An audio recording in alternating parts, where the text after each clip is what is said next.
আইপিএলে দল না পাওয়ার পর প্রথমবার ধারাভাষ্য দিতে ডাক পাওয়ার আলোচনায় ছিলেন নিউজিল্যান্ডের অভিজ্ঞ তারকা কেন উইলিয়ামস। তবে এরই মাঝে আরেকটি ঘটনা ঘটে গেছে।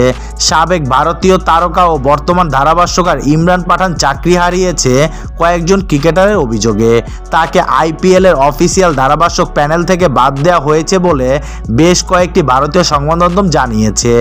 গত শুক্রবার 2025 আইপিএলের ধারাভাষ্যকদের নাম ঘোষণা করা হয়েছিল, যেখানে নাম রয়েছে ভারতীয় বিদেশি মিলিয়ে সাবেক ও বর্তমান 50 ক্রিকেটারের। সেই তালিকায় ইরফানের নাম না থাকায় আলোচনা সমালোচনা তৈরি হয়েছে।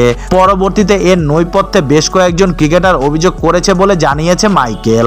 তাদের বরাত দিয়ে বেশ কয়েকটি প্রসিদ্ধ গণমাধ্যমে একই তথ্য প্রকাশ করেছে।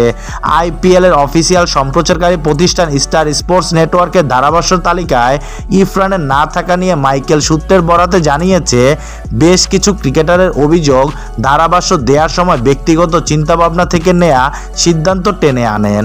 সবশেষ অস্ট্রেলিয়া সফরে পাঠানের নির্দিষ্ট এক ক্রিকেটারকে নিয়ে সমালোচনামূলক কথা সেই তারকা ভালোভাবে নেননি।